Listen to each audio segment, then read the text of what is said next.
A new treasure has been discovered at the Davidson Archeological Park in Jerusalem's Old City.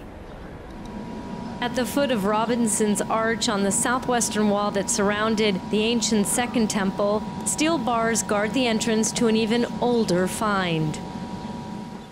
Archeologist Eli Shukrun, the site director from the Israeli Antiquities Authority, took us deep underground to see what his team stumbled upon while digging for other things. 15 meters down, we walk through what archaeologists believe is an ancient Herodian tunnel. Shukrun stopped at a hole and began to climb down a ladder. It led to this enormous ancient water reservoir. It can hold more than 66,000 gallons of water, or 250 cubic meters. The reservoir's plaster and the design suggest it could be 3,000 years old. More than 100 years excavation in Jerusalem. This is the first time that we found water system like that in Jerusalem in that time, in the time of the First Temple period.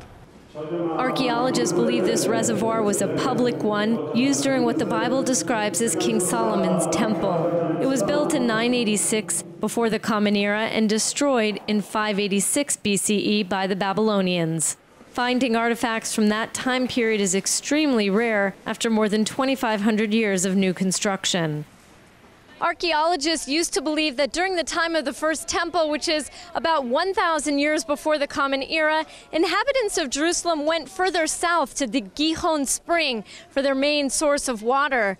But now the discovery of this water reservoir here, so close to where the old temple stood, has changed that picture.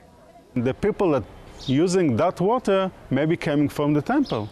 When you sacrifice, when you're doing work in the temple, you need the water. So it's so close to the temple, maybe they use that water to the temple.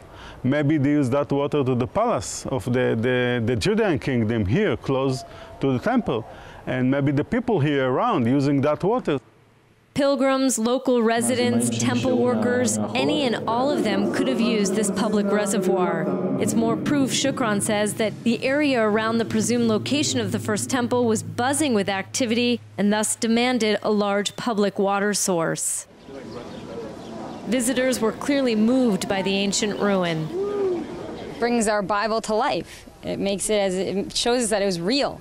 Makes you really believe it so much more. It puts a picture to the story, you know, like we keep imagining everything, but when you see it in real life, it's like the whole story comes together. The new find is a victory for archaeologists who argue the Bible's account of ancient times contains some historical truth. But it's another setback for those who deny the existence of Jerusalem's first temple and call the Israelite kingdoms a myth. I believe that, and I know that something like that built by the kingdom, they didn't build by some person or some family, by the kingdom, with the money came from the kingdom, for the kingdom or for the temple, in that time in the First Temple period. The design of this reservoir may have been established in Jerusalem and used in other areas. Similar ones have been found in Beit Shemesh, Beersheba, and Arad. Shukrun is convinced there are more First Temple public reservoirs in the area. He hopes he'll be lucky enough a second time to find another one. Jordana Miller, JN1, Jerusalem.